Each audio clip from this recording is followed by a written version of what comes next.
Bismillah ar-Rahman ar-Rahim, alhamdulillah, wassalatu wassalamu rasulillah, sallallahu alayhi wasallam. Dear brothers and sisters, assalamu alaikum wa rahmatullahi wa barakatuh. This is your host, Gabriel Al Romaani, and welcome to another episode of Defense Against Disaster, where we teach you, bi'idhnillah subhanahu wa ta'ala, by the will of Allah, how to defend yourself against intellectual apostasy. Today we continue.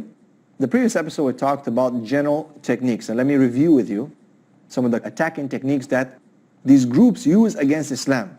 They are usually the same techniques that are used by most of the groups, be them people, missionaries, atheists. It doesn't matter. They usually use the same thing when they attack Islam. Number one, we said, taking a single ayah or hadith in isolation from the rest of the Islamic rubric. They try to just, okay, here's the hadith. No, Islam doesn't work like that. What does the Quran say about this topic? What are some of the other hadith saying about this? Some other books of hadith would discuss this. And you put it all together and then you make the picture. Right? You cannot, I repeat, you cannot look at the tree and ignore the forest. And that's exactly what they do. The other technique is isolating an ayah or hadith from its context. So, kill them wherever you find them. Okay, this is what Islam teaches. No, with all due respect, that's not what Islam teaches.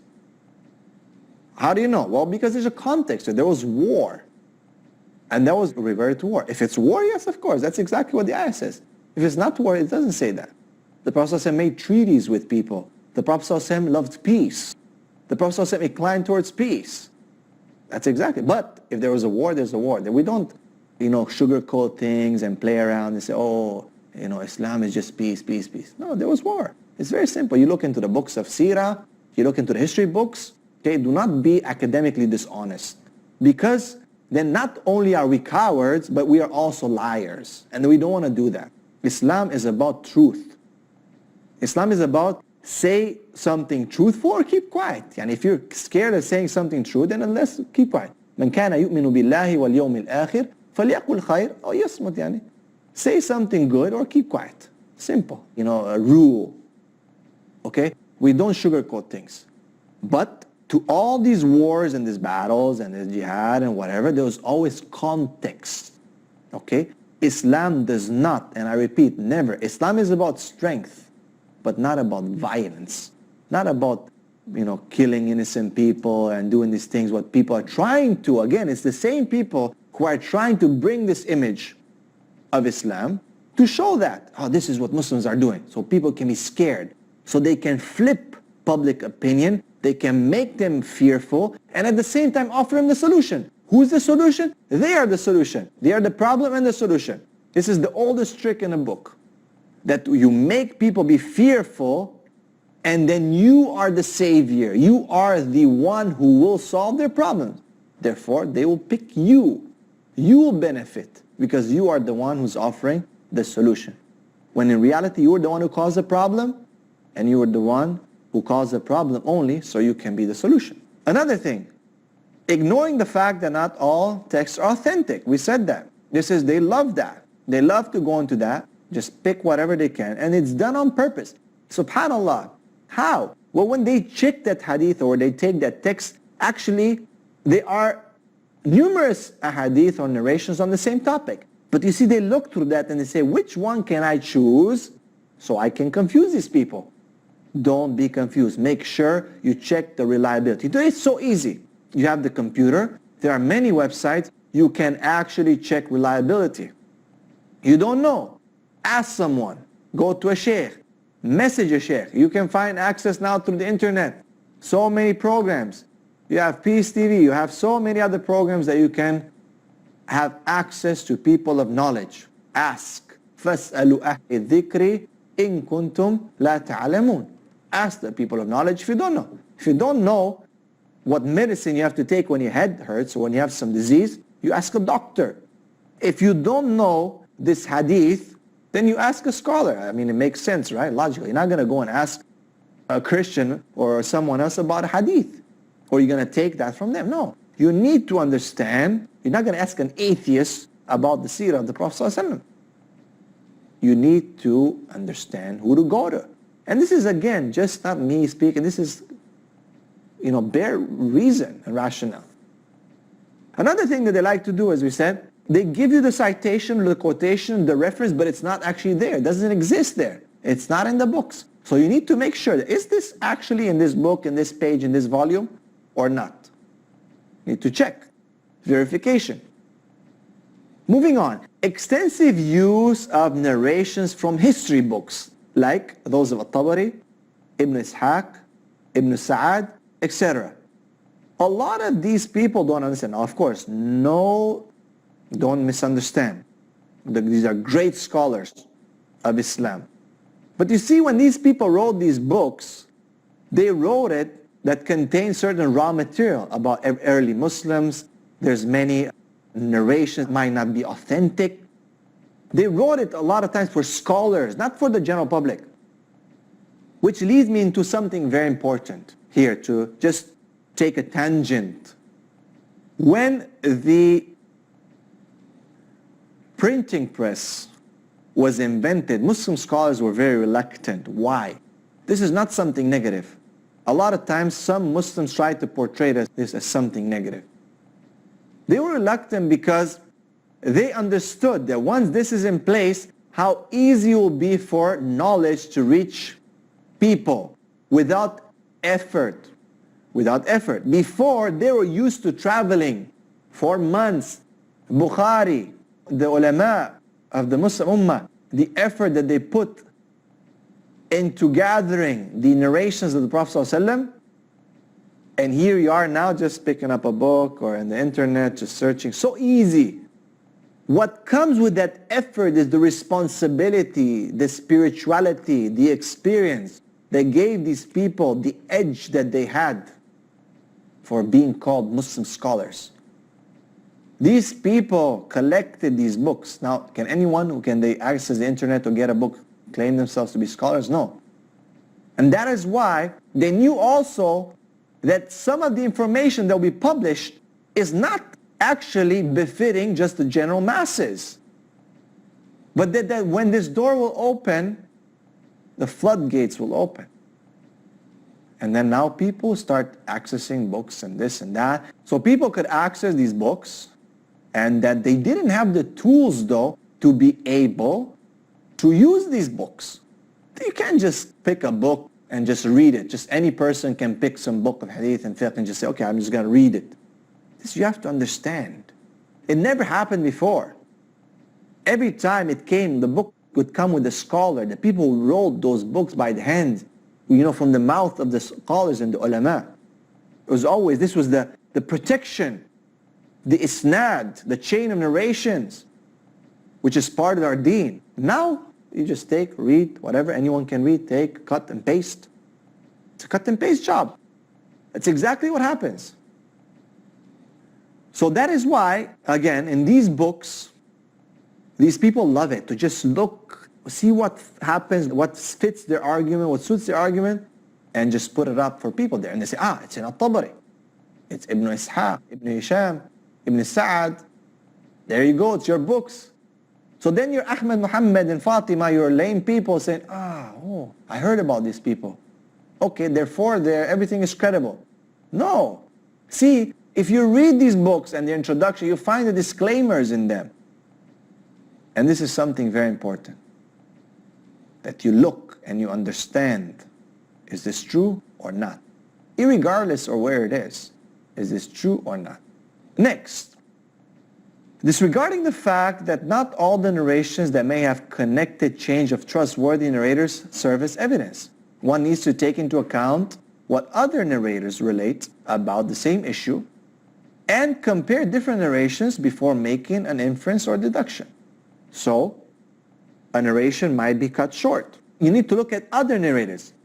One of the principles of hadith is that a person who has thiqah or is reliable, if another person comes to narrate a hadith on the same subject and may be different, but has more reliability than them, then this is more authentic. This is the correct.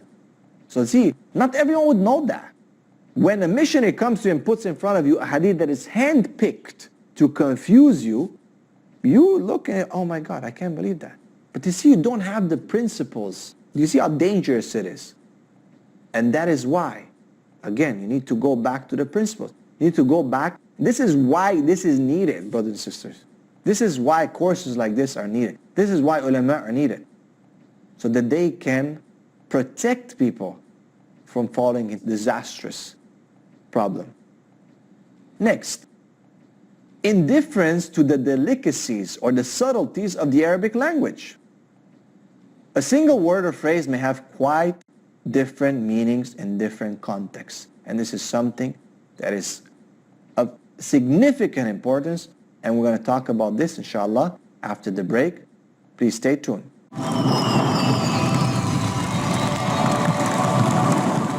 Assalamu alaikum wa rahmatullahi wa barakatuh. Brothers and sisters, this is Gabriel Al Romaani, your host, and you are watching Peace TV. And we're taking the course, Defense Against Disaster. And we've reached now indifference that people have to the subtleties of the Arabic language. So, and you find a lot of times, this is the interesting thing, that when you see an argument, you'll find they use one ayah from the Quran from, for example, Abdullah Yusuf Ali translation. And then they use another one from another translation of the Quran, like Muhsin Khan. And then another ayah in the same article, in the same argument, they'll use it from, for example, another translator. Okay? You know, like Sahih International. This shows right away that they're selective in the translation. Why? See, because a word in Arabic has certain meanings. And depending how the translator translated. And believe it or not, that's why we never say that the English version or the Hindi version or the whatever other language version, French version of the Quran, we don't say it's Quran. It says translation of the meaning of the Quran. And of course, this is the choice of the translator as to what words they might have picked. And a lot of times, brothers and sisters, a lot of words, and we have instances and proofs that things have been translated wrong. And that's why you cannot build an argument from an English translation or from any language translation. It has to go back to the Arabic language. But again, as we said, many phrases, many words might have different meanings and also in different contexts. So one has to be very careful with that. Another one, not understanding the environment and culture of the 7th AC Arabia. So the 7th year of the Arabia, which is the time of the Prophet ﷺ when the Quran was actually revealed. The culture of the Prophet ﷺ and the Arabs of that time, especially when it comes to the life. Okay? So a lot of people will attack Islam because they have no regards for the culture at that time. They think that the measuring stick is 21st century Californian culture, you know, or something, American culture or British culture. That because of that you are allowed to judge what happened at the time of the Prophet ﷺ, the Arabian culture and so on. It's an unfair deal. And it's usually Islam that takes the short end of the stick. Why? If we look at any other culture, okay, we study ancient cultures, be it the Mayans, be it Indian cultures, be it native cultures, we always find and we call them as civilizations. Okay? We take pride. We want to study them from an historical perspective, from a social perspective. Be it that some of the things that they've done are not in line with what the 21st century standards of morals are. But we respect them and we learn from them and we value them as civilizations and cultures. Like, for example, the Mayans used to have human sacrifices. Yet you don't find people, and today remnants of the Mayans and the people are still there in South America. However, you don't find shows and TV, oh, look at these people, what they believe, and human sacrifice and putting them down. Of course, no one agrees to that.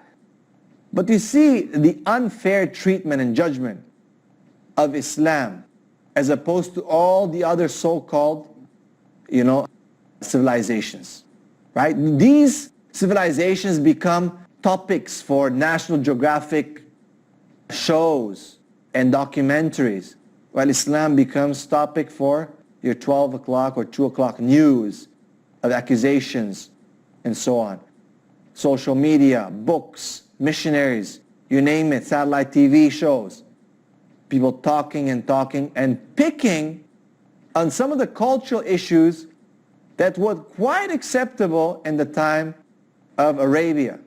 And at the same time, that doesn't mean that because the culture was at that time, somehow, it gives us the approval of that, we're done with it. No.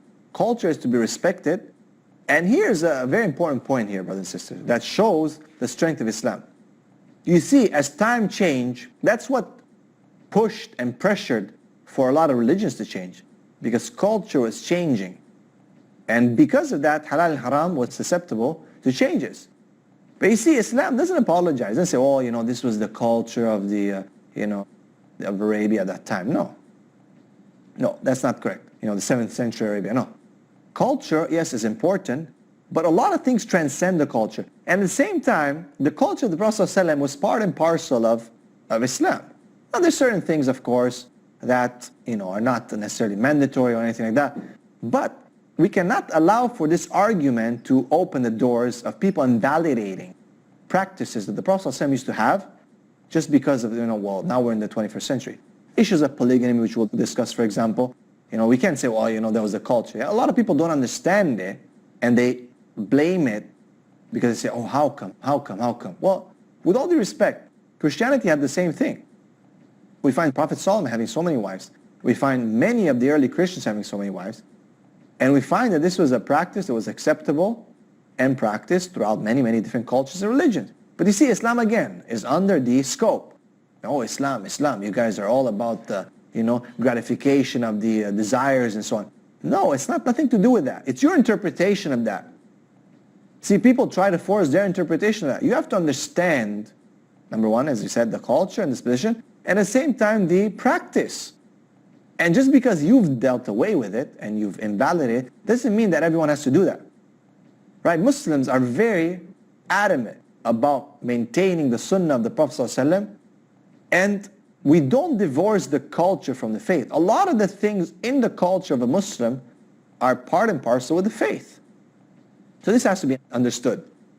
Another point, ignoring the fact that it's the Arabic text of the Quran and ahadith that matter, not the translation. Okay, we have to make very sure that we understand that we go back to the Arabic, as we have previously said. Okay, it's not the translation and not the commentaries. Okay, there are a lot of times that you find that they use a certain tafsir because again it matches the argument. But again, we're not undermining tafsir, we're not undermining the commentaries, but we're saying that they're being selective. They pick what fits them, and that's not correct. Islam is clear. The Quran is clear. The hadith of the Prophet ﷺ are clear. The Sunnah is clear. Of course, there are certain matters that require elaboration from the scholars and so on. This is part and parcel of our faith. But not from these people. You have to understand. And not from these selective people that they say, look what this scholar said, so and so. Yeah, but what about the other 10 who said something on the same subject? Right? Why are you picking this one? See, because it fits your argument. Because you can build this piece of the puzzle from here, with this weak hadith here, with this mistranslation here, with this lack of resource here, and put them all together and make your argument and confuse someone. It's not correct. This is deceptive, this is a lie, and we cannot accept that. Next, overlooking the fact that when it comes to explanations and commentaries, no single scholar is absolute authority on Islam. Okay? The opinion of a scholar, however learned they are, may be rejected or ignored for valid reasons. And the scholars of Islam made that very clear. If there is something more authentic, if there is a correct argument that is more correct from another scholar, as the Imam said, my sunnah or my way is the way of the Prophet ﷺ. If you find something that contradicts it, throw it against the wall. But you see these people come and take, Imam so-and-so said this, but then when you study the subject, you find that maybe that was not the full picture, or it was missing something. With all due respect and the love, and we're not even worthy of polishing their shoes. And we acknowledge that. But the truth is more beloved to us than a person or a character or a personality. And this is something very important. Don't ever let anyone come and say, but so-and-so said that, and don't you, keep them as they're the best thing, right? And the person says, yeah, you're right. I mean, how can I doubt, what a companion said. No. Some of the Sahaba might have said something, but some other ones, they differed.